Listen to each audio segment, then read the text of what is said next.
Recording start చేస్తాను sister. నేను opening prayer నేను చేస్తాను. స్వప్న సిస్టర్ పాట పాడతారు. ఓకేనా? రికార్డింగ్ చేస్తాను. Praise the lord sisters and brothers అందరికి. Praise the lord sister.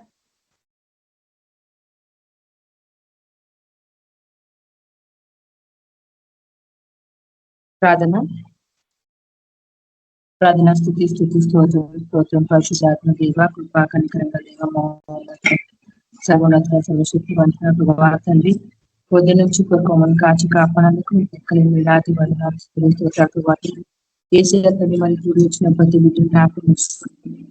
ఎక్కడైతే దేవుడు కూడి ప్రార్థిస్తున్న ప్రభావం నామంలో అక్కడ మీరు ఉంటారు. వాగ్దానం చేసిన గొప్ప దేవ మా మధ్యాహ్నం నవ్వుచున్నా తండ్రి ఏసీఆర్ ప్రభా తండ్రి, మరి గతకాలం అంతా మమ్మల్ని కాచి కాపాడు మీకు మిలాది బంధనాలు ప్రభాతండి ఏసీఆ ప్రభాతండి. మరి ప్రభాతాన్ని సన్నిధిలో ప్రభాతాన్ని రాలేదు ప్రభావాలని జ్ఞాపకం తెచ్చుకుంటుంది. మరి కావాల్సిన మన గురించి ప్రభాతం మీకు సన్నిధికి రప్పించండి ప్రభావ. ఆటిన వాళ్ళని వాళ్ళని జ్ఞాపకం తెచ్చుకుంటుంది. వచ్చిన వాళ్ళు కూడా జ్ఞాపకం తెచ్చుకోండి ప్రభావం. ప్రభాతాన్ని మీ ఆరాధన ప్రభావ స్టార్ట్ చేయించున్నాను ప్రభావ. మీకు కృపతో ప్రభాతం మేము నడిపించమని సాధిస్తుంది. ఇలాంటి ఆటంకం జరగకుండా సామాన్య ప్రభావం ఏసీఆర్ ప్రభావం వాక్యం చెప్పబోతున్న సిస్టర్ జ్ఞాపకం తెచ్చుకుంటుంది. పరిశుద్ధాత్మ నడిపించి మాకు దయచేయమని ప్రార్థిస్తున్నాను.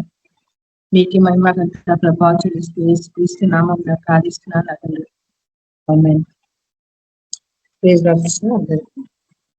మన మధ్యలో స్వప్న సిస్టర్ పాట పాడుతుంది. Please sister. Praise the lord sister.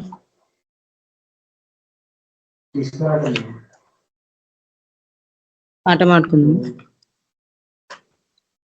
देखो ईशु आ रहा है, आंखें उठा कर देखो, देखो ईशु आ रहा है, आंखें उठा कर देखो, आसमान से आ रहा है, तैयार में रहना है, आसमान से आ रहा है, तैयार में रहना है, देखो ईशु आ रहा है, आंखें उठा कर देखो। हम सब जाएंगे एक नई दुनिया, होगा बस वह प्यार ही प्यार, पाप न होगा दाग न होगा, होगा यीशु हमारे साथ। हम सब जाएंगे एक नई दुनिया, होगा बस वह प्यार ही प्यार, पाप न होगा दाग न होगा, होगा यीशु हमारे साथ। देखो यीशु आ रहा है, आंखें उठा कर देखो। हमको छीन लिया पाप से दूर किया, ले जा अपनी दुनिया में, दर्द न होगा दाग न हो रोग न होगा, होगा यीशु हमारे साथ। हमको चुन लिया पाप से दूर किया, ले जा अपनी दुनिया में, दर्द न होगा रोग न होगा, होगा यीशु हमारे साथ। देखो यीशु आ रहा है, आंखें उठा कर देखो, आसमान से आ रहा है, यार में रहना है, देखो यीशु आ रहा है, आंखें उठा कर देखो। साथ चलेंगे साथ जिएंगे एक पवित्र स्थान में, आस न होगा मौत न होगा, होगा यीशु हमारे साथ। साथ चलेंगे साथ जिएंगे एक पवित्र स्थान में, आस न होगा मौत न होगा, होगा यीशु हमारे साथ। देखो यीशु आ रहा है, आंखें उठा कर देखो, आसमान से आ रहा है, तैयार में रहना है, देखो यीशु आ रहा है, आंखें उठा कर देखो। Thank you sister. Praise the Lord.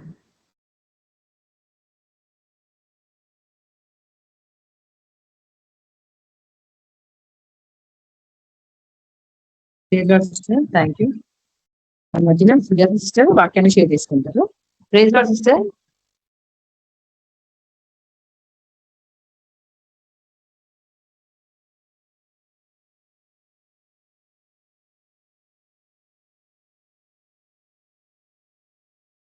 Praise the lord brothers and sisters అందరికి.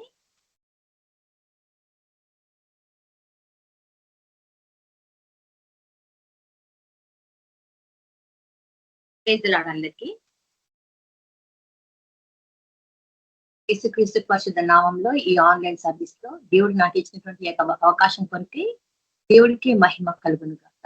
దేవుడికి వందనాలు చెల్లిస్తున్నాను. మీకందరికీ నా శుభములు తెలియజేస్తున్నాను. ఈరోజు నాకు ఇచ్చినటువంటి అవకాశం కొరకు సిస్టర్ కి కూడా, చాలా సిస్టర్ కి కూడా థ్యాంక్స్. దేవుడు ఈ దినం నాతో మాట్లాడిన విషయాలని నేను మీతో పంచుకోవాలని రోజు వింటున్న మాటలే కానీ ప్రతిరోజు దేవుని వాక్యం మనతో ఒక కొత్త కోణంలో, ఒక కొత్త యాంగిల్లో మనకు కొన్ని మర్మాలను తెలియజేస్తూ ఉంటారు. కొన్నిసార్లు మనకు తెలిసిందే కదా అనుకుంటాం, కానీ చాలా సార్లు అందులో నుంచి దేవుడు పలికే మర్మాలను వింటున్నప్పుడైతే కొంచెం ఆశ్చర్యం కలుగుతుంది. ఈ రోజు నేను తీసుకున్న అంశం ఏంటంటే హృదయ ఆలోచనలు. హృదయ ఆలోచనల గురించిన యాకోబు పత్రిక 4వ అధ్యాయం. యాకోబు పత్రిక 4వ అధ్యాయము 4వ వచనం. యాకోబు పత్రిక 4వ అధ్యాయము 4వ వచనం. ఇక వాక్యంలో దేవుడు మాట్లాడుతున్నటువంటి విషయాలు ఏంటంటే, ముందు ఉన్న యాకోబు పత్రిక మొదటి అధ్యాయము 4వ అధ్యాయము మొదటి వచనం ఒకసారి చూసుకుందాము. వాక్యంకి ముందు ఒక ప్రార్థన. పరిశుద్ధుడవు, మహాగణుడవు, సర్వశక్తిమంతుడవు, సర్వాధికారులైన యేసయ్య, అతని ప్రభు క్రైస్తవులమైన మా కొరకు ప్రభు అతను ఎన్నో రకముల అతని ప్రభు మర్మములను ప్రభు మా కొరకు సిద్ధపరిచినారు. మేము వింటున్నాం, తెలుసుకుంటున్నాం, కానీ మా హృదయంలో అంగీకరించడం లేదు. ఇక కృపలో జ్ఞాపకం చేసుకోనండి ప్రభు యొక్క వాక్యం ద్వారా మాతో మాట్లాడండి. పరిశుద్ధాత్మ దేవ మమ్మల్ని నడిపించండి. ప్రభు విత్తబడుతున్న వాక్యంలో ప్రభును తండ్రి జీవములు పోసి ఫలింప చేయమని, విన్నవారి హృదయాలలో ప్రభ నీరు కట్టి ఫలింప చేయమని యేసయ్య శక్తి కలిగిన నామంలో అడిగి ప్రార్థించి ఇప్పుడున్నాం. చూడండి ఒకసారి యాకోబు రాసిన పత్రిక 4వ అధ్యాయము మొదటి వచనం ఒకసారి చూసుకుందాం. తర్వాత మనం 4వ వచనంలోకి వెళ్దాం. మీలో యుద్ధములను పోరాటములను దేని నుండి కలుగుచున్నవి? మీలో యుద్ధంలో అంటే మనము ప్రపంచ యుద్ధంలో గురించి మాట్లాడుకోవడం లేదు. మనసులో సంఘర్షణ కానీ మన మనసులోనే మనతో, మన మనస్సాక్షితో మనం పోరాడుతున్నాం.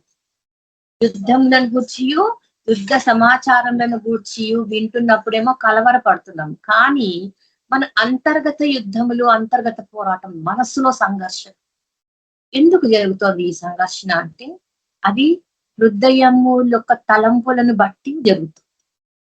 చూడండి మాట, మనలో యుద్ధములను పోరాటములను దేని నుండి కలుగుచున్నవి? దేని నుండి కలుగుచున్నవి? మీ అవయములలో పోరాడు మీ భోగేచ్ఛల నుండియే కదా. మీరు ఆశించుచున్నారు కానీ మీకు దొరకటలేదు. నరహత్య చేయుదురు, మత్సరపడుదురు కానీ సంపాదించుకోలేరు. పోట్లాడుదురు, యుద్ధం చేయుదురు కానీ దేవుని అడగనందున మీకు ఏమీయూ దొరకదు. మీకేమీయూ దొరకదు. అడుగుతున్నాం దేవుణ్ణి, ప్రభువా మాకు ఇవి దయచేయి, అవి దయచేయండి, కానీ మన హృదయ ఆలోచనలు సరిగా పోరాటం, ఎంతో సంఘర్షణ. కొన్ని దేవుడికి వ్యతిరేకంగా, ఆయన చిత్తానికి వ్యతిరేకంగా అడుగుతున్నామేమో. ఆయనకు సంబంధించినటువంటి పరలోకపు నీతి న్యాయములను గురించి కాక ఈ లోక రీతి, మన కంఫర్ట్స్ గురించి, మన అవసరతల గురించి, ఆధిక్యతల గురించి మనం అడుగుతున్నామేమో. మనలో మత్సరము, విభేదములు, మతతములు ఇవన్నీ పెట్టుకొని దేవుని సన్నిధిలో గోజాడుతుంటే మనకు జవాబు రావటం లేదు. కారణం ఏంటంటే హృదయం యొక్క తలంపులు సరిగా లేవు. మన హృదయ తలంపులు సరిగా లేవడని అర్థం ఏంటి? దేవునిలో ఉన్నాము, లోకంలో కూడా ఉన్నాము. దేవుడిలో ఉన్నాము, లోకంలో కూడా ఉన్నాము. ఫస్ట్ ప్రిఫరెన్స్ మనము లోకంలోనున్న సంగతులకై ఇస్తున్నాం. ఈరోజు యుద్ధములను గురించిన పోరాటం జరుగుతోంది, మనసులో ఒక సంఘర్షణ. ఇంకా రాలేదు దేవుడు రాకడ. బహుశా మా తరంలో రాకపోవచ్చు. కాబట్టి ఇప్పటికైతే మన జీవితం గడిచిపోని మన బిడ్డల తరంలోకి ఒకవేళ దేవుడు రాకడ రావచ్చేమో, టైం ఉంది కదా. ఇంకా రాకడ సూచనలు పూర్తిగా నెరవేరలేదు. అందరు చెప్తున్న మాకేంటి, పూర్తిగా నెరవేరలేదు.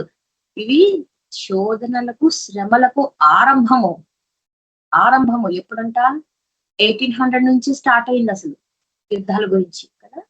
ఒకరినొకరు ద్వేషించుకోవటము, చంపుకోవటము, దేశాలు పోటీ పడి ప్రపంచంలో యుద్ధాలు తీసుకొని రావటం, ఇవన్నీ దాదాపుగా 200-300 సంవత్సరాల నుంచి జరుగుతున్నాయి. అంటే యుద్ధ సమాచారంకు భయపడి పోయిన తరములు చాలా ఉన్నాయి.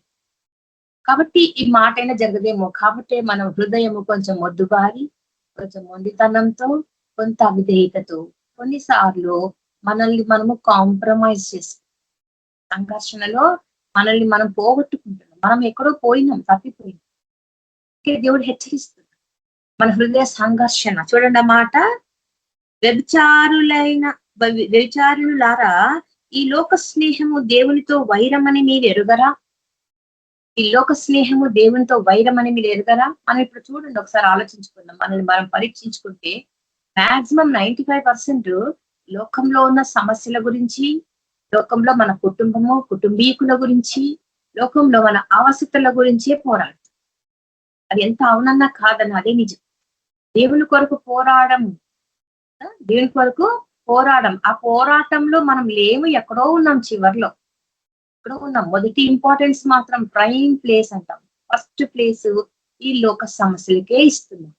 మన హృదయము ఎల్లప్పుడూ మొదట మన గురించి, కుటుంబం గురించే ఆలోచిస్తాం.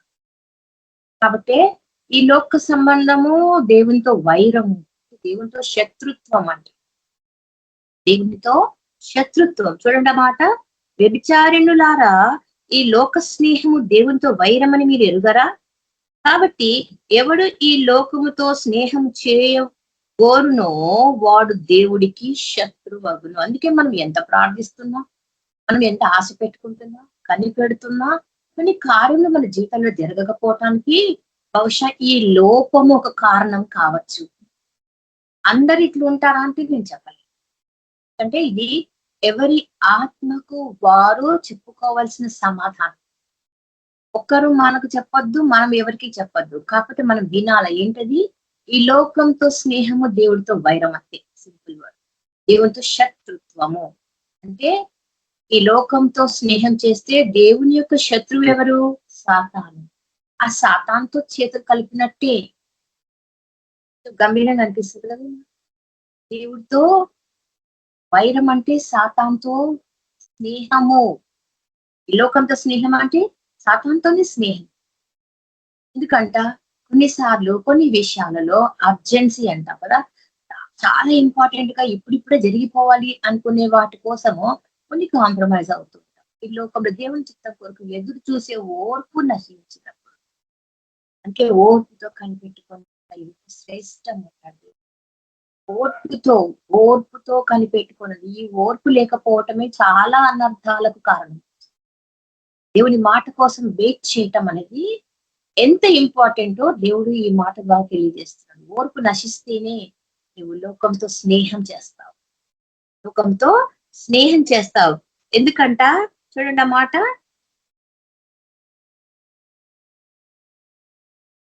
ఐదవ వచనం. ఆయన మన యందు నివసింప చేసిన ఆత్మ మత్సరపడినంతగా ఆపేక్షించిన అనులేఖనము చెప్పినది వ్యర్థం అనుకుంటున్నారా? మనలో ఉన్న ఆత్మ ఎంతగా ఆపేక్షిస్తుందో మనల్ని మన దేవుని సన్నిధిలోనే నిలబడి ఆయన యొక్క రక్షణని కళ్ళారా చూడాలని, ఆయన శ్రేష్టమైన మాటలను వినాలని, మన హృదయ ధ్యానము ఆయన మీద, ఆయన వాక్కు మీద నిలపాలని మనలో ఉన్న పరిశుద్ధాత్మ ఎంతగానో కోరుకుంటుంది. కానీ మన సొంత తలంపులు ఏం జరుగుతున్నాయంట? హృదయాలోచన. అందుకే దావీదు భక్తుడు అంటాడు, శుద్ధ హృదయం నాకు కలుగజేయడం. శుద్ధ హృదయం లేకుండా దేవుని చూడలేమని మత్తయి సువార్తలో కొండ మీద ప్రసంగంగా దేవుడు చెప్తాడు కదా. శుద్ధ హృదయం కలిగిన వారు దేవుణ్ణి చూచేది. ఎందుకు ఈ మాట చెప్తారంటే, హృదయ శుద్ధి కలవారు ధన్యులు, వారు దేవుడిని చూచెదరు. దేవుడిని చూచెద్దది. ఈ వాక్యంలో వాళ్ళు వింటున్నప్పుడు మనలను మనం ఒకసారి పరీక్షించుకోవాలన్నమాట. హృదయం పరిశుద్ధంగా ఉందా, మనము ద్విమనస్కులంగా ఉండనామా, లోకంతో కొంతసేపు, తర్వాత దైవకంగా కొంత, దైవ ధ్యానంలో కొంతసేపు. మన హృదయాలోచనలు ఎల్లప్పుడూ దేవుడిని గురించే సాక్ష్యం చెప్తూ ఉండాలి అనేది దేవుడికి ఇష్టం. ఆయన తన మహిమ కొరకు మనల్ని జీవింపచేసిండు కాబట్టి, ఆయన జీవము మనలో ఉన్నది కాబట్టి అనుక్షణము ఆయన మహిమ గల కార్యములను వివేచించాల, వాక్యం ధ్యానిస్తూ ఆయన వాక్యంలోని మర్మములతో మనకు ఈ రోజు ఏం మాట్లాడుతాడు, ఎందుకంటే అనుదినము ఆయన మనతో మాట్లాడుతుంది. ఈ హృదయాలోచనలు ఎలాగా ఉన్నాయి పరీక్షించుకోమంటుంది. ఈ విధంగా ద్విమనస్కత్వంతో ఆయన ఉంటే ఆయన ద్వేషిస్తాడు. రెండు తలంపులు కలిగి ఉంటే ఉమ్మి వేస్తానని ఉమ్మి వేస్తా, ఐ స్పిట్, ఉమ్మి వేస్తాడు అంటే ఇంకా నేను విసిరేసినట్టే. కానీ ప్రేమ గల దేవుడు, మహిమ గల దేవుడు, గొప్ప కార్యంలో మన పట్ల చేసిన దేవుడు, మనల్ని ఎంతగానో ప్రేమించాడు. మనల్ని అంత ఈజీగా విడువడు, ఎడబాయని దేవుడు. కానీ మనమే వదిలించుకుని, ప్రభా నిన్ను విడుస్తాను, నిన్ను ఎడబాస్తాను, ఎందుకంటే నాకు ఇప్పుడు ఈ సమస్య ఉంది, ఇది తీరాలి అని నీ సొంత తలంపులను ఉపయోగించి ఆయన కార్యంలో ఆటంకం కలుగజేస్తున్నాం. దేవుని చిత్తం తెలుసుకోవటం చాలా అవసరం. నీ హృదయాలోచనలను ఎరిగిన వాడు ఆయన కదండి, నీ హృదయ ఆలోచనలను ఎరిగిన వాడు. యాకోబు భక్తుడు ఈ మాటలను ఎందుకు రాస్తున్నాడు, అసలు ఎవరికి రాస్తున్నాడు ఈ మాటలు అంటే మనం ఫస్ట్ వచనంలో చూస్తున్నాం.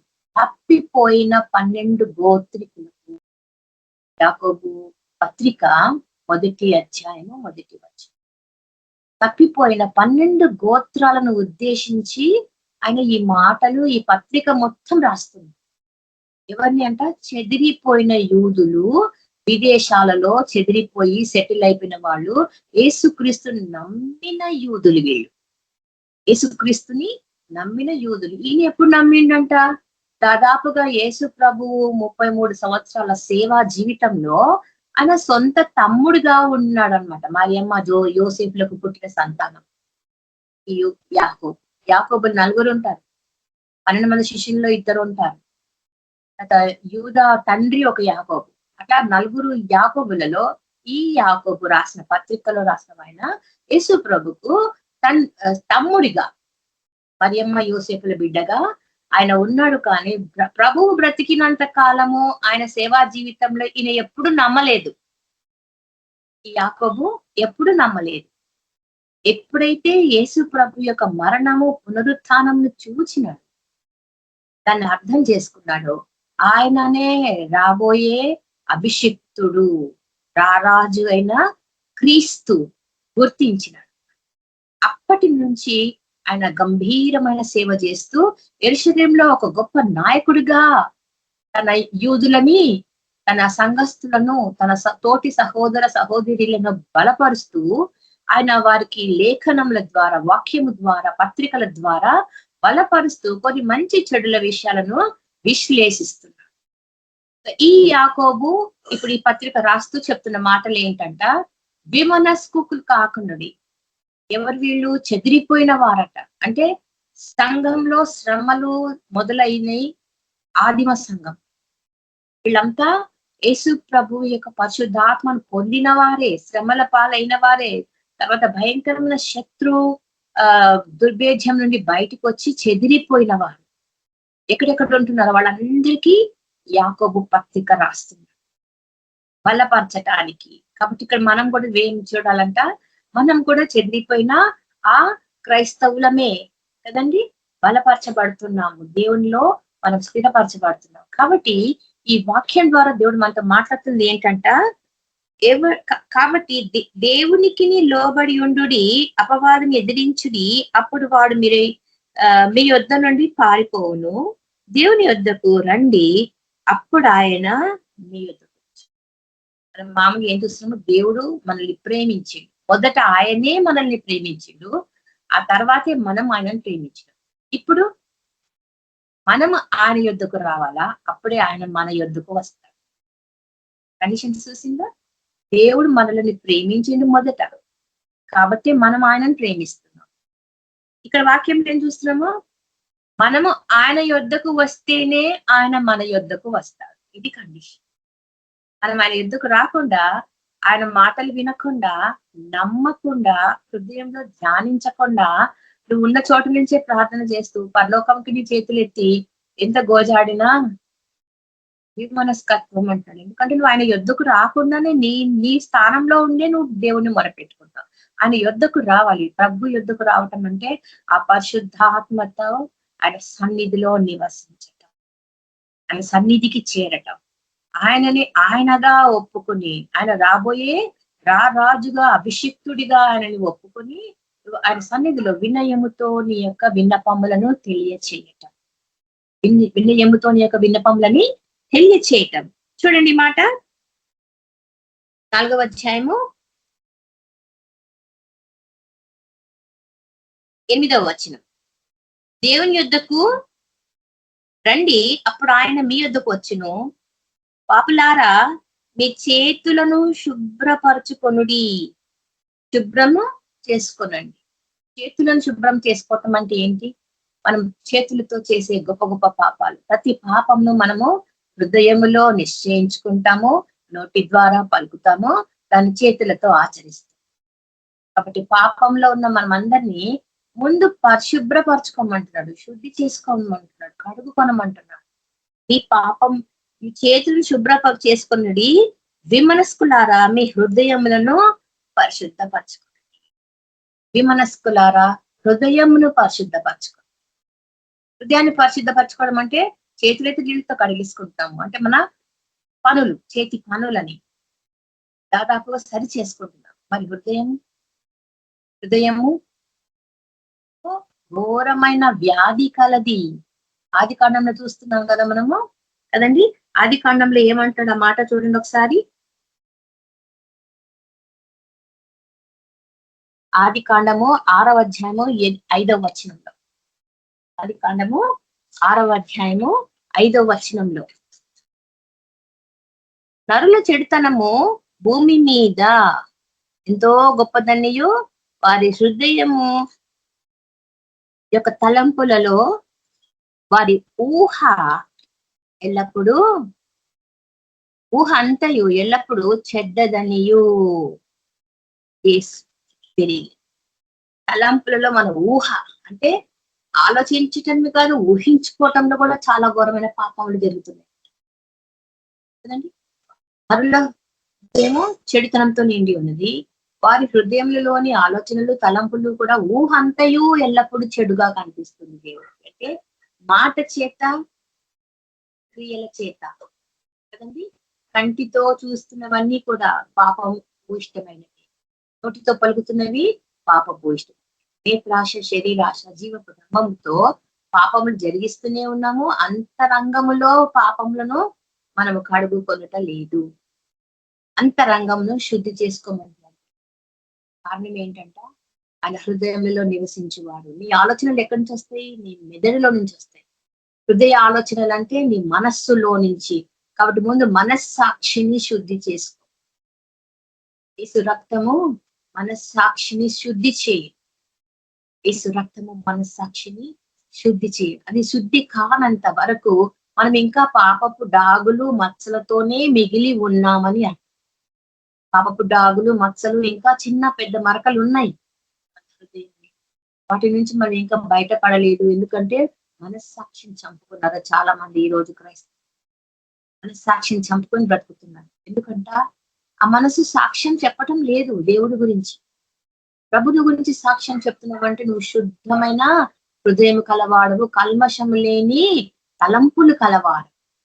ఇలాంటి హృదయం దేవుడు కోరు, ఇలాంటి హృదయాన్ని దేవుడే కోరుకుంటున్నాడు. కాబట్టి ఏమన్నాడు, మీ యుద్ధకు వచ్చి దేవుని యుద్ధకు రండి, అప్పుడు ఆయన మీ యుద్ధకు వచ్చును. పాపులారా, మీ చేతులను శుభ్రం చేసుకొనుడి. విమనస్కులారా, మీ హృదయమును పరిశుద్ధపరచుకొనుడి. వినయము, విధేయత కలగాలంటే మనస్ఫూర్తిగా దుఃఖముతో, బాధతో, ప్రభా నా తప్పులు చాలా ఘోరమైనవి అని ప్రభు ముందర చెప్పుకొని, ఒప్పుకొని, ఒకటితో ఒకటి చెప్పుకోవడం ద్వారా స్వస్థత కలుగుతుందంట. పాపంలో చెప్పుకొని ఒప్పుకోవడం ద్వారా, అలాగే ప్రార్థన చేయటం ద్వారా స్వస్థత కలుగుతుంది. ఎందుకు చాలా చాలా విషయాల స్వస్థతలు కలుగుతలేవంటే దాచిపెట్టు. మన యొక్క కల్మషమైన హృదయ అంతరంగమును దాచిపెట్టాలి. దేవుని ఎదుట పిల్లంగా దాన్ని విప్పి, ప్రభా ఇంత భయంకరమైన ఘోరమైన పాపిని నేను అని ఒప్పుకోవటానికి సిద్ధపడని మనసులు ఇంకా ఉన్నాయి. కాబట్టి దేవుడు ఆలస్యం చేస్తాడు. ఎందుకంట ఆయన రాకడకు మనం సిద్ధపడాలి కదండి. 5వ అధ్యాయము యాకోబు పత్రిక 5వ అధ్యాయము 7వ వచనం. 5వ అధ్యాయము 7వ వచనం చూడండి అన్నమాట. సహోదరులారా, ప్రభు రాకడ వరకు ఓపిక కలిగి ఉండుడి. చూడుడి, వ్యవసాయకుడు తొలకరి వర్షమును కడవరి వర్షమును సమకూడు వరకు విలువైన భూఫలము నిమిత్తము ఓపికతో కాచుకొనును, దాని కొరకు కనిపెట్టును కదా. ప్రభువు రాక సమీపించుచున్నది కనుక మీరును ఓపిక కలిగి ఉండుడి. చాలా విషయాల తొందరపాటు పడుతుంటాము, సొంత నిర్ణయాలు తీసుకుంటుంటాము. దేవుని చిత్తానికి కామన్నమాట. వినయము చూపించము, ఆయన మాటకు విధేయత చూపించక మన కార్యాలను మనం బిజీ అయిపోతూ ఉంటాము, మన పనులు మనం చేసుకుంటూ ఉంటాం. కానీ ఇక్కడ ఏమంటాడు? ఓపిక పట్టండి, ఓపికతో కాచుకోనండి. ప్రభు రాకడ సమీపించదు కనుక మీరును ఓపిక కలిగి ఉండి మీ హృదయములను స్థిరపరచు కొనుడి. హృదయములను స్థిరపరచుకోమంటున్నాడు. హృదయం స్థిరంగానే ఉంది ప్రభా, నువ్వు పైకి చెప్తున్నంత మాత్రం నీలో కలవరం లేదా? నీలో ఓర్పు నశించలేదా? ఓపిక పట్టడానికి నీకు ఇక అవకాశమే లేదు. నా వల్ల కాదు అని చాలా విషయాలలో నీ సొంత నిర్ణయాలు తీసుకుంటూ ఇక నా వల్ల కాదు, దేవుడు చేస్తాడు, ఎప్పుడో నాకు తెలుసు చేస్తాడు, కానీ ఇప్పటికైతే ఇది అయిపోని అనేటువంటి నీ స్వంత తలంపును అక్కడ పెడుతుంది. అదే నీ అడ్డుపడి. ఎప్పుడైతే నీ సొంత తలంపు అక్కడ పెట్టి దేవుని కొరకు నిరీక్షించక ఆయన చిత్తం కొరకు ఓపిక పట్టలేకపోతున్నామో, ఆ రోజున మనకి ఎదురు దెబ్బలు తగులు. ఆ రోజు మన ప్రార్థన వినబడలేదు అని ఏడుస్తాం. మరి పెట్టుకుంటున్న ప్రభావం నువ్వు వింటలేదు అనే సమయం కొరకు మనం ఎదురు చూడాలి. అంటే మీ హృదయాలను స్థిరపరచుకోండి. రాకడ కొరకు మీరు సిద్ధపడండి. మీరు ఓపిక కలిగి ఉండి మీ హృదయములను స్థిరపరచుకొనుడి. సహోదరులారా, మీరు తీర్పు పొందకుండు నిమిత్తము ఒకరి మీద ఒకడు సనగకుడి. ఇదిగో న్యాయాధిపతి వాకిట నిలిచి ఉన్నాడు. ఎవరి వాకిట? నీ హృదయం వాకిట. ఈ హృదయం అనేది చాలా ఘోరమైన వ్యాధి కలది అని దేవుడే మార్చుతున్నాడు. కాబట్టి అది వ్యాధిగ్రస్తం కాకుండా స్వస్థత బుద్ధి మనకు దేవుడే కలుగు చేయాల. హృదయానికి కూడా స్వస్థత కలగాలంటే నీ తలంపులలో హెల్దీ ఆలోచనలు రావాలా, ఆరోగ్యకరమైన ఆలోచనలు జరగాల, పరలోకంకు సంబంధించిన ఆలోచనలు ఎల్లప్పుడూ జరుగుతూ ఉండాల. ప్రక్రియ ఒక సంబంధంలో మనం ఉన్నా కూడా మన పరలోక సంబంధమైన విషయాలపైనే ఆసక్తిని చూపించాలి. ఎందుకంటే పైన వాటి యందు మీరు ఆసక్తిని కలిగి ఉండుడి. పైన వాటి అంది ఇక్కడ ఏముందంట? యేసుక్రీస్తు తండ్రి కుడి పార్శ్వంలో కూర్చుని ఉన్నాడు. పరిశుద్ధులు ప్రార్థనలు చేస్తున్నారు. పరలోకంలో సంతోషము సమాధానం ఉన్నది. రేపు మనము ఈ క్షయమైన శరీరమును వదిలి అక్షయమైన శరీరం ధరించుకొని ఆ ప్రభు సన్నిధికి చేరు దినమున ఆ పరిశుద్ధ ఆనంద ఆరాధనలో పాల్గొంటాం. ఆ ఆరాధనలో పాల్గొనాలి అంటే ఓపిక కలిగి ఉండాలి. హృదయంలో కలవరం ఉండకూడదు. హృదయము పరిశుద్ధంగా ఉండాలి. శుద్ధ హృదయంలో కలుగు చేయండి. దావీదు వల్లే మనం ప్రార్థన చేయాలి. ఎందుకు దేవుడు ఈ మాట అంటున్నాడు కదా? మనము కీర్తనల్లో ఒక మాట చూస్తాం చూడండి. కీర్తనలు 24వ వచనము 3-4 వచనాలు. కీర్తనలు 24-3-4 వచనాలు. యెహోవా పర్వతములకు ఎక్కదగిన వాడు ఎవడు? లోకపు కొండకు, ఆ సియోను కొండకు, ఆ పరమకాలకు ఎక్కదగిన వాడు ఎవడు? ఎవరు ఎక్కుతారు అక్కడ? నేను ఎక్కేస్తాను ప్రభు అని అందరం అంటాము, చేతులెత్తేస్తాం. ఎవరెవరు ఎక్కుతారు చెప్పండి అంటే చిన్నపిల్లలాగా మనం కూడా చేతులు ఎత్తాం. అక్కడ చూడండి అన్నమాట. 3వ వచనము కీర్తనలు 24-3 వచనంలో ఆయన పరిశుద్ధ స్థలములో నిలువదగిన వాడు ఎవడు? వ్యర్థమైన దాని యందు మనస్సు పెట్టకయు, వ్యర్థమైన దాని యందు మనసు పెట్టకయు, కపటముగా ప్రమాణము చేయకయు, నిర్దోషమైన చేతులను శుద్ధమైన హృదయము కలిగి ఉండు వాడే. నిర్దోషమైన చేతులు, శుద్ధమైన హృదయం. హృదయ శుద్ధి ఉన్నవాడే ఆ కొండకు ఎక్కగలడు. లేదంటే చాలా మంది ప్రయత్నం చేస్తారు కొండ ఎక్కాలి, ఆ కొండ ఎక్కడానికి ప్రయత్నం చేస్తారు, కానీ అందరికీ అది అందుబాటులో లేదు, అందరికీ వీలు కానిది, అందరూ తొట్టిల్లి పడిపోయే స్థితిలో ఉన్నారు. ఎందుకంట ఆ మోసకరమైన హృదయముని మనల్ని దారి తప్పించింది. ఇది దేవుడి కార్యమే, ఇది దేవుడి ఆలోచనే అని నీకు నువ్వే సరిపెట్టుకుంటూ, నాకు నేనే సరిపెట్టుకుంటూ, దేవుడు మనతో వాక్యం ద్వారా మాట్లాడుతున్న దేవుడు అనుదినము మాట్లాడు. ఇది దేవుడి కార్యం అని నువ్వు విశ్లేషించాలంటే ఆ పరిశుద్ధాత్మలో లోతైన సహవాసం కలిగి ఉంటే దేవుడు నీకు ఆ నెమ్మదిని, ఆ జవాబును దయచేస్తాడు. Yes, this is God's answer అని నువ్వు ధైర్యంగా చెప్పాలి. లేదా చాలా సార్లు ఇది దేవుడి చర్య, ఇది దేవుడి కార్యము, ఇది దేవుడు చిత్తము, ఆయన నిర్ణయించిన కార్యమే అని చెప్పేసి మనం ముందుకు వెళ్ళిపోతూ ఉంటాం. కొన్నిసార్లు దేవుడు మనల్ని ఆ విధంగా ప్రేరేపిస్తున్నప్పుడు ముందుకెళ్తుంటే అక్కడ మనకు ఆ కార్యం జరుగుతుంటే విజయం దయచేస్తుంటాడు. కానీ కొన్నిసార్లు ఎదురు దెబ్బ తగిలినప్పుడు అక్కడ ఏదో లోపం జరిగిందని మనం సర్దుకోవాలి. మరి తిరిగి మొదటి ప్లేస్కి వచ్చి, ప్రభా నీ కార్యం ఏంటి, నీ చిత్తం ఏంటి, మా పట్ల నీవు సిద్ధపరిచినటువంటి ఆ యొక్క అవకాశాన్ని ఏంటి, ప్రభా నువ్వు మా పట్ల కార్యాన్ని జరిగించేవాడు కదండి. మనం పౌలు భక్తులు జ్ఞాపకం చేసుకుంటాం, నాలో ఒక ముళ్ళు ఉంది, ముళ్ళు తీసే ప్రభా 3 మార్లు ప్రార్థించింది, అంతే. ఇంకా మళ్ళీ అడిగిందా? ఎందుకంటే ఆ ముళ్ళు అట్లా ఉండడం బట్టే ఆయనలో కొద్దిగా అణుకువ, ఆయన ఎంతో గొప్ప భక్తుడు, చాలా గొప్ప భక్తుడు, ఎక్కడ విర్రవీగిపోతానని ఎప్పుడూ భయపడుతూ తనను తాను తగ్గించుకునే భక్తుడు ఆయన. ఆ ముళ్ళు మాత్రం అడ్డంగా ఉండి తీసివేయి ప్రభా అన్నాడు. చాలా మంది అంటారు ఆ ముళ్ళు ఏంటి అంటే, ఆయన ఆ దమస్కు మార్గంలో ఉన్నప్పుడు విలువిట్లు గొలిపే ఆ వెలుగులో తన దృష్టి లోపం జరిగింది. బహుశా అదే అనుకుంటారు.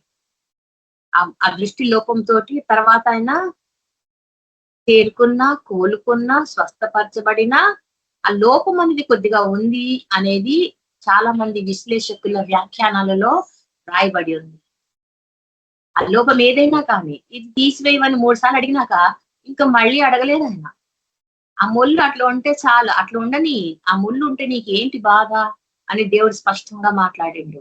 నా కృప నీకు చాలు, ఆ ముళ్ళు ఉన్నా సరే కృప నీకు చాలు అంటే ఏ లోపం ఉన్నా కూడా ఆయన కృపలో వర్ధిల్లటానికి సిద్ధపడిండు పౌలు. అదే మాట మనం తీసుకుంటే మన జీవితంలో మనం కాంప్రమైజ్ అవుతామా? ప్రభా ముళ్ళు తీసేదాకా నేను యాకోబు అన్నాడా, పెనుగులాడిండు మనుష్యుడితో, అర్ధరాత్రి తెల్లవారి వరకు పెనుగులాడిండు. నన్ను దీవిస్తే తప్ప నేను పోనీయను, పట్టుబట్టిండు, చిన్నపిల్లాడు పట్టుబడినట్టు. ఎందుకంటే అది దేవుడే అని ఎరిగినవాడు. ఆ రాత్రంతా పెనుగులాటలో ఎంతకు ఓడిపోవటం లేదు యాకోబు, పట్టుబట్టిండు, నన్ను నువ్వు దీవిస్తేనే తప్ప నేను వదిలిపెట్టను. ఎందుకంటే పౌలు ఆ విషయం చెప్పలేదు. ఈ ముళ్ళు నీకు ఇష్టమైతే తీసే ప్రభా అన్నాడు, అది ఉంటే నీకు ఏంటి నష్టం అన్నాడు దేవుడు. విధేయత చూడండి, అక్కడ కూడా యాకోబు విధేయత చూపించింది, నన్ను దీవిస్తే తప్ప. ఆయన ఏమన్నా ఆస్తులు అడిగిందా, అంతస్తులు అడిగిందా? ఏం అడగలేదు, దీవించమనుకోదు. ఆల్రెడీ తండ్రి దగ్గర దీవెనలు దొంగతనంగా పొందిన యాకోబు ఏశావుకు రావాల్సిన దీవెనలని ఆయన పొందుకున్నాడు. ఏశావు దీవెనలు ఈయన తీసుకున్నాడు, కానీ మనస్సాక్షి ఒప్పుకోలేదు యాకోబు.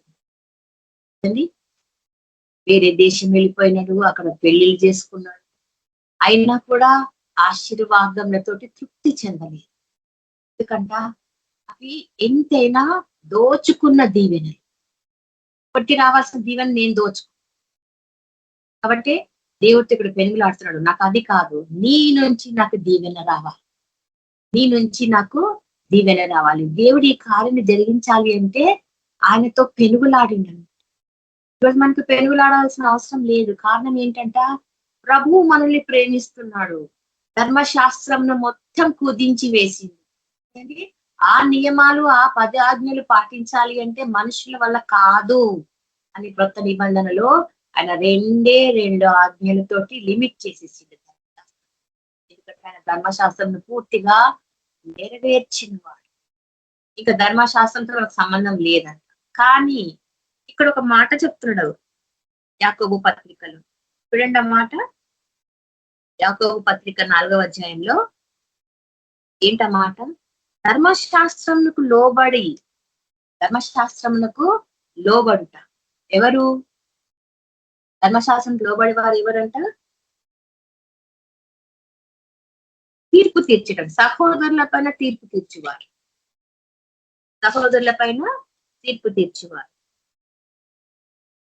చూడండి 4వ అధ్యాయము 11వ వచనం. 4వ అధ్యాయము 11వ వచనం ఏముంది అక్కడ మాట? సహోదరులారా, ఒకరికి విరోధంగా ఒకడు మాటలాడకుడి. తన సహోదరునికి విరోధంగా మాట్లాడి తన సహోదరునికి తీర్పు తీర్చువాడు ధర్మశాస్త్రమునికి వ్యతిరేకంగా మాట్లాడి ధర్మశాస్త్రములకు తీర్పు తీర్చుచున్నాడు. ఘోరమైన కండిషన్ కదండి. సహోదరుల పైన తీర్పు తీర్చటం, సహోదరుల పైన సన్నుబుకు అనటం, 2 మాటలు ఉన్నాయి అక్కడ. సహోదరులకి ఒకరికి విరోధంగా ఒకడు మాట్లాడటం, తన సహోదరునికి విరోధంగా మాట్లాడి తన సహోదరునికి తీర్పు తీర్చటం. సహోదరుడు అంటే మన అన్నంలే కాదు కదా, మన తోటి సహోదరి. వీళ్ళందరి విషయంలో మనం మాట్లాడటం, సనుగుకోవడం, వాళ్ళకి వ్యతిరేకంగా ఏది చెప్పుకున్న గాసిప్ అన్నాం.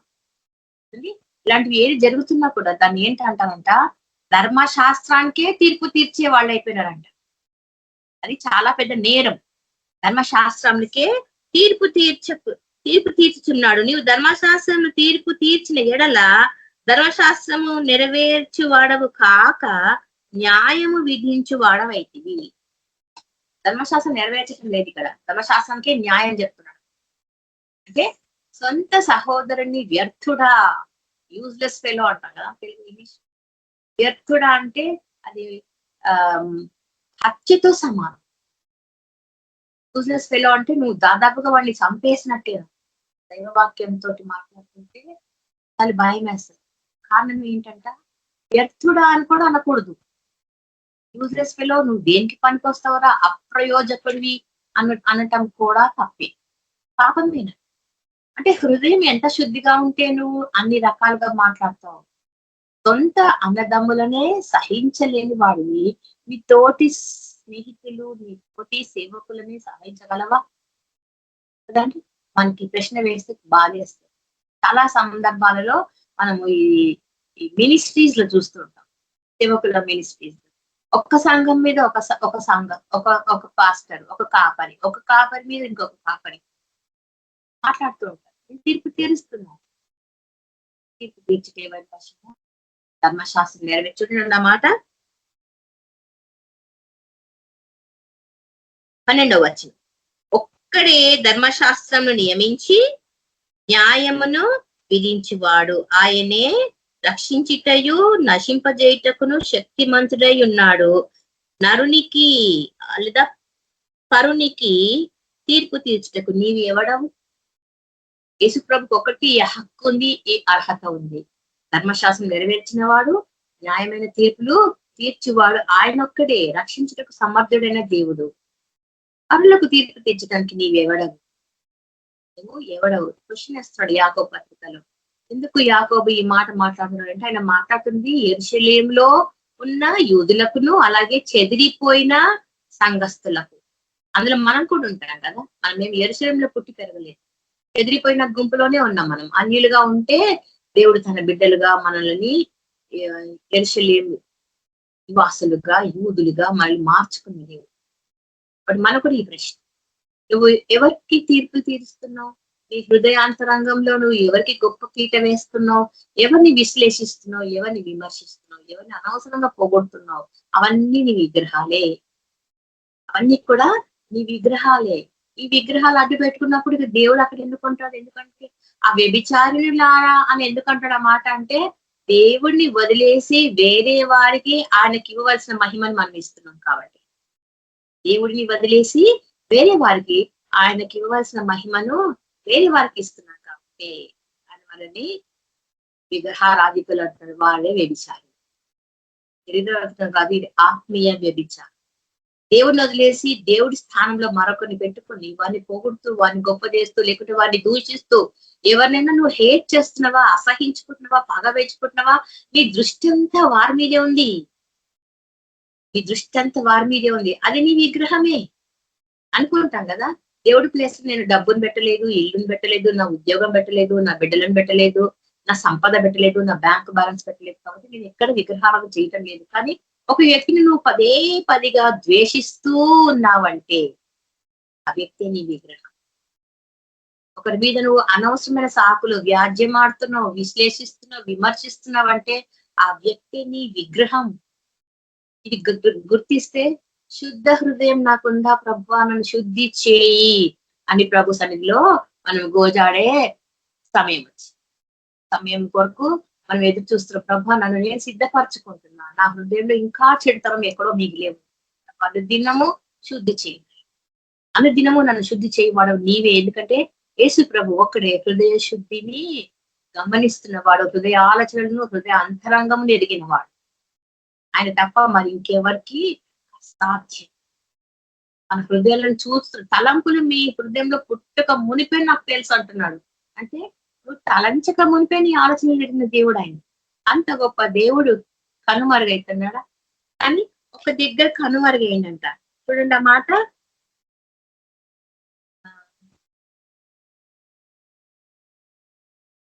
అది తాను మరుగు చేసుకున్నాడు ఆయన అంటున్నమాట. యాకోబు ఈ పత్రిక రాస్తున్నప్పుడు మీకా పత్రిక, మీకా గ్రంథం చూడండి అన్నమాట. మీకా గ్రంథంలో మనకి ఈ మాట కనబడుతుంది. వారు మూర్ఖ హృదయులు, మొండి హృదయంతో, మోడుబారిన హృదయాలు, బండబారిన హృదయాలతోటి వారి దేవుడిని విమర్శిస్తూ దేవుడికి వ్యతిరేకంగా మాట్లాడుతున్నారు. దేవుడు కొంతకాలము తనను తాను వారికి మరుగు చేసుకున్నాడు. వాట్ వాజ్ హిడెన్ వాళ్ళ విజ్ఞాపనలకు వాళ్ళ ఆరాధనలకు కూడా ఆయన ఇష్టపడలేదు. కొంతకాలము మరుగు చేసుకున్నాడంట. దాదాపుగా 400 సంవత్సరాలు కావచ్చారు. మీకా గ్రంథంలో, మలాకి గ్రంథంలో చూస్తాం. ఆ తర్వాత మళ్ళీ మనము మత్తయి సువార్తలో చూస్తాం. యేసు ప్రభు యొక్క బర్త్, జననంలో ఆయన మళ్ళా ఆ దేవాలయ ప్రవేశంలో ఆ మహిమ తిరిగి ప్రవేశించింది. మీకా గ్రంథంలో మనకు కొంతకాలం తనని తాను మరుగు చేసుకుని, ఎందుకంటే వాళ్ళ మాట నేను వినను, మరి ప్రార్థన నేను ఆలకించను, ఎందుకంట విగ్రహారాధికులు అయిపోయినారు వారు, వ్యభిచారులు అయిపోయినారు వారు, వేరే దేవుళ్ళని నాకు చెందవలసిన మహిమను వారు వేరే వస్తువులకు, వేరే రూపములకు, వేరే ఆరాధనలకు పెట్టుకున్నారు. నన్ను విమర్శించడం కాదు, నన్ను వ్యతిరేకించి, కాబట్టి నేను వారి ప్రార్థనలను వినను అని కొంతకాలం మరుగు చేసుకున్నాను. ఇది మన విషయంలో జరగదు. ఎందుకంట ప్రేమ గల దేవుడు తన కనికరంలో మనల్ని ఎల్లప్పుడూ జ్ఞాపకం చేసుకుంటూ ప్రతి ప్రార్థన ఆలకిస్తున్నాడు. కానీ ఆలకిస్తున్న ప్రార్థనలన్నిటిలో కూడా మన హృదయంని కూడా పరీక్షిస్తుంది. కొన్ని జవాబులు రాకపోవటానికి మన లోపమే కారణము, కొన్ని జవాబులు రాకపోవటానికి అది తగిన సమయము కాదు. దేవుడి సమయం కొరకు మనం ఎదురు చూడాలి అనే మాటలని దేవుడు మన ముందర పెడుతున్నాడు. కాబట్టి మనం ఇవన్నీ జ్ఞాపకం చేసుకుంటున్నప్పుడు మన హృదయ శుద్ధి ఎలా ఉంది, హృదయంని పరీక్షించుకుంటున్నామా? ప్రతి దినము పరీక్షించుకోవాల్సిన అవసరత ఉంది. కారణం ఏంటంట, హృదయంలోని తలంపులు ఎల్లప్పుడూ చెడ్డవే. మన హృదయంలో తలంపులు, దేవుని హృదయంలోని తలంపులు ఎప్పుడు ఉన్నతమైనవి. ఆయన మన కొరకు నిర్దేశించిన తలంపులన్నీ కూడా చాలా ఉన్నతమైనవి, చాలా శ్రేష్టమైనవి. శ్రేష్టమైన తలంపులు మన పట్ల కలిగి ఉన్న దేవుడు. ఇది ఇంకెవరితోటూ సాధ్యం కాదు. కాబట్టి ఆది కాండంలో మనం చూస్తున్నప్పుడు నలుగురి హృదయం ఎల్లప్పుడూ చెడ్డదే అని దేవుడు ఎట్లా చెప్తున్నాడో, అదేవిధంగా ప్రకటనలో కూడా ఒక మాట ఉంటుంది, ఇదిగో నేను తలుపు నొద్ద నిలువబడి తట్టుచున్నాను. ఎవరి తలుపులంట? మన హృదయపు తలుపులు. మన హృదయపు తలుపులని శుద్ధి చేసుకుంటేనే, సిద్ధపరచుకుంటేనే ఆయన తలుపు కొట్టినప్పుడు మనకు ఆ శబ్దం వినిపిస్తుంది.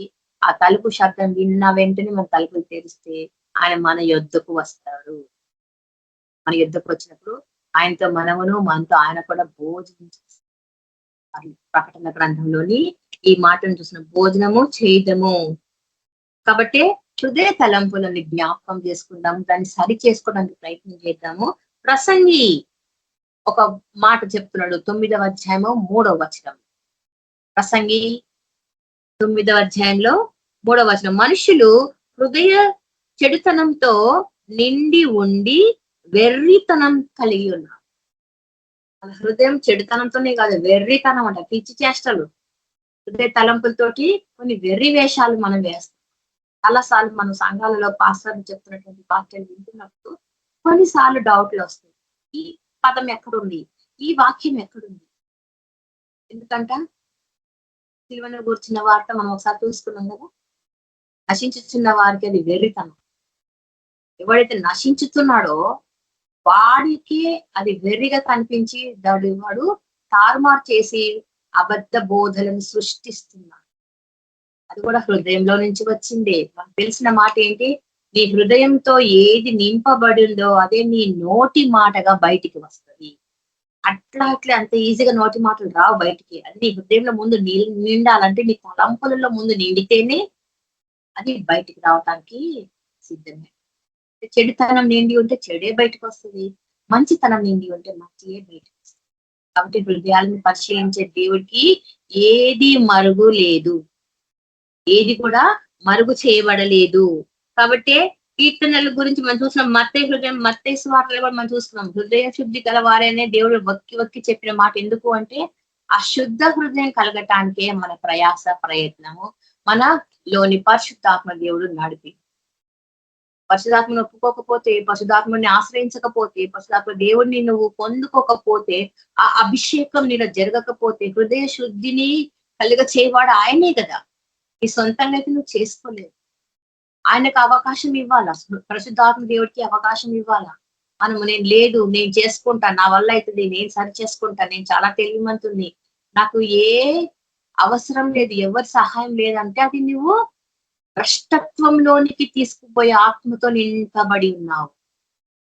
భ్రష్టత్వంలోనికంటే దరిద్రమైన స్థితిలోనికి పడిపోవటానికి నిన్ను నువ్వు సిద్ధపరచుకుంటున్నావు.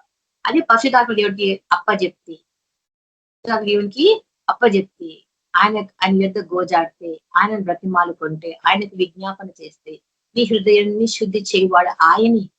ఆయన కార్యములను గురించి నువ్వు ఆలోచిస్తున్నావు. నీ హృదయం దేని గురించి మాట్లాడుతూ ఉన్నది? చూడండి, ఎఫెసీ పత్రిక 3వ అధ్యాయం. ఎఫెసీలు పత్రిక, అపోస్తలుడైన పౌలు భక్తుడు ఎఫెసీలకు రాస్తున్నటువంటి పత్రికలో 3వ అధ్యాయము 16 నుంచి 18 వచనాల్లో, క్రీస్తు మీ హృదయములలో విశ్వాసం ద్వారా నివసించున్నట్లుగాను. హృదయంలో విశ్వాసం ద్వారానే ఆయన మన హృదయం, మన సొంత ప్రయత్నాలతో కాదు, విశ్వాసము ద్వారా మన హృదయంలో నివసించినట్లుగాను తన మహిమ ఐశ్వర్యము చొప్పున మీకు దయచేయవలెననియు మీరు దేవుని సంపూర్ణత యందు పూర్ణమగునట్లుగా ప్రేమ యందు వేరుపారి స్థిరపరచబడవాలి. ప్రేమ యందు వేరుపారి. ఎందుకంట హృదయంలో దేవుడు కార్యం జరిగిస్తున్నప్పుడు ప్రేమలో మన వేరుపారి, దాని లోతు, ఎత్తు, వెడల్పు అన్ని చూస్తామంట. చూడండి, ప్రేమ యందు వేరుపారి స్థిరపడి సమస్త పరిశుద్ధులతో కూడా దాని వెడల్పును, దాని పొడుగును, దాని లోతును, దాని ఎత్తును. ఏంటది? ప్రేమ. యేసుప్రభు యొక్క ప్రేమ ఎంత ఎత్తుగా ఉందో, ఎంత లోతుగా ఉందో, ఎంత వెడల్పుగా ఉందో, ఎంత స్థిరముగా ఉందో పరిశుద్ధులతో కూడా మనము చూడగలమంట. ఎప్పుడు? హృదయమును సిద్ధపరచుకున్నప్పుడే.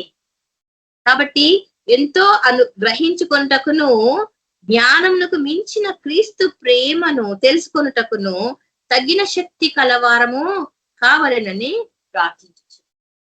ఆ హృదయ తలంపులను ఎరిగిన వారు కనుకని మనము రక్తస్రావం కలిగిన స్త్రీని చూస్తున్నాం. ఒకసారి నేను ఆయన వస్త్రం చాలు నేను బాగుపడ్డా, ఒకసారి ఆయన వస్త్రం ముట్టుకుంటే చాలు నేను బాగుపడ్డా. తన హృదయంలో ఏం ఆలోచించింది? ప్రభువుని అడిగిందా? కదండి, ఆమె హృదయంలో ఒక్కసారి ఆయన వస్త్రంలను ముట్టుకుంటే చాలు, ఒకసారి ఆయన వస్త్రములను ముట్టుకుంటే చాలు అని చెప్పి ఆమె ఆలోచించింది. నీ హృదయ ఆలోచన ఎరిగిన దేవుడు కాబట్టి ఆమె ముట్టగానే స్వస్థపరచబడింది. విశ్వాసం నిన్ను స్వస్థపరిచింది అన్నాడు దేవుడు వెంటనే. ఎందుకంట ఆమె హృదయంలోని ఆలోచనను ఆయన విన్నాడు. ఇది ఎలా సంభవం అంటే అది ఆయనకు మాత్రమే సాధ్యం. ఆయనకు మాత్రమే సాధ్యం. కాబట్టి నా కుమారుడా నీ హృదయాన్ని నాకు ఇవ్వు అంటున్నాడు దేవుడు. ఈ హృదయాన్ని నాకు ఇవ్వు, దాన్ని బాగు చేయవాడను నేనే. ఆయన మన హృదయ ద్వారం మీద నిలబడి తట్టుచున్నాడు. ప్రభువు మన కొరకు చేస్తున్న ఈ కార్యం మనం ఆలోచిస్తున్నప్పుడు మనం ఇంకొక మాట చూసాం. మీకాలు ఈమె దావీదు భార్య మందసాన్ని తీసుకొని వస్తున్నప్పుడు చాలా హంగు ఆర్భాటాలతో, నాట్యములతో, పాటలతో, వాయిద్యములతో దావీదు నాట్యం ఆడుతూ వస్తుంటే ఈమె కిటికీలో నుంచి చూసి వ్యసన పడింది. అప్రయోజకుడా నా భర్త చిల్లరగా డాన్సులు చేసుకుంటూ మందసం ముందు ఎగిరి గంతులు వేస్తున్నాడు. ఆమె హృదయ ఆలోచన దేవుడు ఎరిగి ప్రతినంత కాలం గొడ్రాలు హృదయ ఆలోచనను దేవుడు వింటాడు అనేది మనం గ్రహించాలి కదండి. దేవుడు ఇశ్రాయేలుల గురించి దుఃఖించేవాడు. ఎందుకంటే వారు తమ హృదయంలో నా శక్తి, నా సంపద, నా చేతి బలం అంతా కూడా నాతోటే, నా వల్లనే జరిగిన అహంకారంతో ఉన్నారు ఇశ్రాయేలు. దేవుడు దుఃఖపడ్డాడు. ఆయన దయచేస్తేనే కదా మనకి ఏదైనా దొరుకుతుంది. కానీ వారు ఏమన్నారు? మా శక్తి బలం చేతనే మేము ఇవన్నీ సంపాదించుకున్నామని. ఇది మనకు ద్వితీయోపదేశ కాండము 16వ అధ్యాయము 18 వచనంలో ఉంటుంది. ద్వితీయోపదేశ కాండం వాళ్ళు దేవుడి పైన సనుగుకున్నారంట. ఆయన మాకేం చేసిండు? ఎందుకంటే ఒక తరం గడిచిపోయింది, 2వ తరం గడిచిపోయింది, 3వ తరంలోకి వస్తున్నారు. అప్పుడు కానీ వాళ్ళు కానాన్లో ప్రవేశించలేకపోయారు. పాత తరంలో వాళ్ళకి చేసిన వాడిని కొత్త తరం వాళ్ళకి గుర్తు లేవు. అందుకే మనం గుర్తు చేయాలి. వారు మా సంపద, ఇది మా చేతి బలము, మా బలం చేత మేము సంపాదించుకున్నామని విరవీగిండ్రు. ఆ అహంకారంకి దేవుడు చాలా దుఃఖపడ్డాడు. తర్వాత చదవండి 2వ ద్వితీయోపదేశ కాండం, 2nd డ్యూటరానమీ ఏంటది? 15వ అధ్యాయము 18 వచనం. 8th chapter 15 to 18th verses. 8th chapter మీకు అక్కడ కనిపిస్తుంది. అలాగే మనం చూస్తున్నాం కదా, చింతిస్తున్నప్పుడు మరియు దుఃఖంలో ఉన్నప్పుడు యేసు యొక్క శక్తి మనల్ని బలపరుస్తుంది. ఎందుకంట నువ్వు చింతిస్తున్నా, నువ్వు దుఃఖపడుతున్నా, నీ హృదయ తలంపు ఏంటో దేవుడు ఎరిగిన వాడు. నువ్వు చింతిస్తున్నా అంటే నీ హృదయంలోనే కదా జరుగుతున్న చర్య. నువ్వు దుఃఖపడుతున్నావు అంటే ఎందు నిమిత్తం దుఃఖపడుతున్నావో నీ మనసుకు తెలుసు. నీ మనసుకు తెలిసింది అంటే అది దేవుడు తప్పకుండా చూసిన వాడు, ఆయన ఎరిగిన వాడు, ఆయన కార్యం చేయవాడు. కాబట్టి నువ్వు చింతిస్తున్నా, దుఃఖిస్తున్నా అంటే మీరు చింతించకుడి. చింతించుట పాపమే. ఈవెన్ చింత చేస్తా కూడా పాపమే అంటే ఇంకా మనుషులు మనం ఏం చేయాలి అసలు అంటే ఏమి లేదు, అన్ని దేవుడికి సమర్పించు. ప్రతిదీ దినము నా దినచర్య నీకు ప్రభా నీ చేతుల్లో పెట్ట. దినచర్య మొత్తం, నా జీవిత కాలము, నా దినచర్యలు నీ ఆధీనములో, నీ సంకల్పం చెప్పున జరుగును గాక. ఎందుకంట హృదయంలో పరిశోధించేవాడు ఆయననే. మనము సొంతంగా పరిశుద్ధపరచుకొనలేము. పరిశుద్ధాత్మ దేవుడు మనలో ఉండి ఆ కార్యము జరిగించాలి. అందుకే ప్రతి దినము పరిశుద్ధాత్మని ఆశ్రయించటము మనకు అవసరం. దేవుడు కార్యంలను మనం ఆలోచిస్తున్నప్పుడు ఆయన ప్రతి కార్యం తలపోయండి. ఎందుకంటే మన తలంబులను వినువాడు ఆయనేనట్టు. ఒంటరిగా ఉంటే చాలాసార్లు మనం చెప్పుకుంటుంటాం కదా, ఏందో ఈ జీవితం ప్రభా, ఈ జీవితం ఇంకా కార్యం జరగటం లేదు ప్రభా, నేను అందరినీ చూస్తున్నాను, చాలా మంది గృహాలలో నువ్వు గొప్ప కార్యం చేస్తున్నావు, కానీ ఇంకా నా దగ్గర ఎందుకు లేట్ అవుతుంది ప్రభా అంటుంటే కూడా దేవుడిని తలంపులు వింటున్నాడు. ఈ పట్ల కార్యం జరిగించడానికి ఆయన తగిన సమయంలో మార్గం తెరవబోతున్నాడు. ఇది మన జ్ఞాపకం చేస్తున్నాడు. ఆయన ఎవరిని విడిచిపెట్టువాడు కాదు. ఎందుకంటే వీడువని ఎడబాయని దేవుడు మన దేవుడు, జీవం కలిగిన దేవుడు, మన మధ్య ఉన్నవాడు, మనలో నివసించేవాడు, మన కుటుంబాలలో సంచరించేవాడు. మన జీవితాలని ఆయనకు సమర్పించుకున్నాం, మన హృదయాలను అంకితం చేస్తాం. దేవుడు కార్యాలను గురించి మనం ఆశ్చర్య రీతిగా ఆలోచిస్తున్నప్పుడు దేవుడు చేస్తున్న ఈ పనులన్నింటినీ గురించి మనము ఎంతగానో వివరించుదాం. తలంపులను కూడా వినే దేవుడు అంటే ఇంకెంత మించిన దేవుడు మనకి ఇంకేం కావాలి కదండి. మన తలంపులను కూడా వింటున్నాడు. మనం సనుగుతున్నాము, గొనుగుతున్నాము అంటే జాగ్రత్త. తలంపులలో కూడా వ్యతిరేకత ఉండకూడదు. బయటికి అంటున్నా నేనేమన్నా నా మనసులో అనుకుంటున్నాను కదా, అని సమర్థించుకోకండి. ఎందుకంటే నీ తలంపులను కూడా వినువాడు ఆయన, కాబట్టి నీ పట్ల కార్యం చేస్తాడు. మనం చూస్తున్నాం కదా, హాగరు ఎడారిలో నీళ్ల కోసం పరుగులు తీస్తుంది, బిడ్డ చనిపోతున్నాడని. అయ్యో అయ్యో అయ్యో అని దుఃఖపడుతుంటే దేవుడు ఆమె తలంపులను చూసిండు, ఆమె అవస్థను చూసి కదండి చూసింది. కాబట్టి ఆ బిడ్డకు దాహం తీర్చిండు, ఆ బిడ్డకు ఆ తల్లికి మళ్ళీ తిరిగి తన స్థానం దయచేసి అబ్రహాంకు భార్యగా తిరిగి మళ్ళీ అబ్రహాం ఇంటికి చేరుకుంది బిడ్డతో సహా.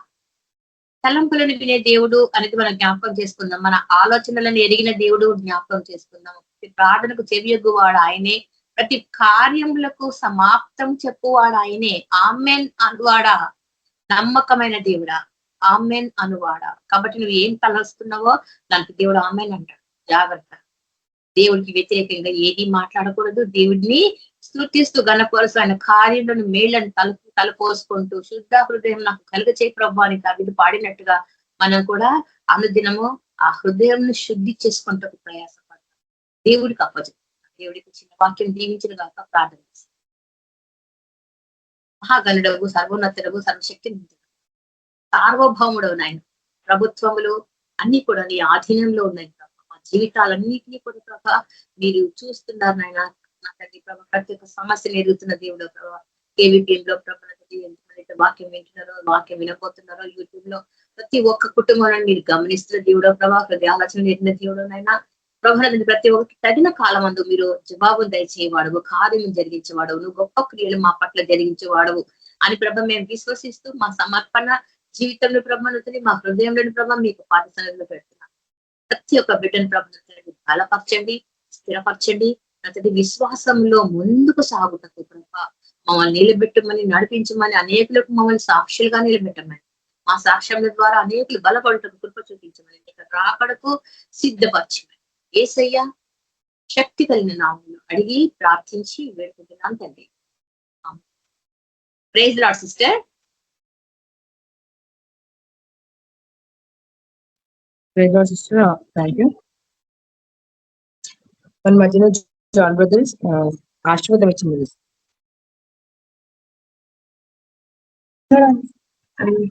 ప్రైజ్ లార్డ్ జాన్ బ్రదర్ ఆశీర్వాదం ఇచ్చి ముగించారు బ్రదర్. సరే సిస్టర్, కళ్ళు మూసుకోండి.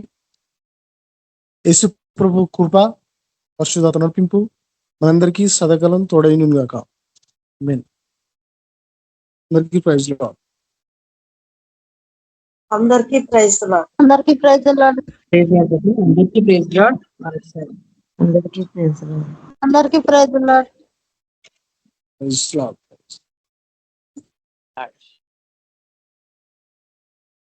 అందరికీ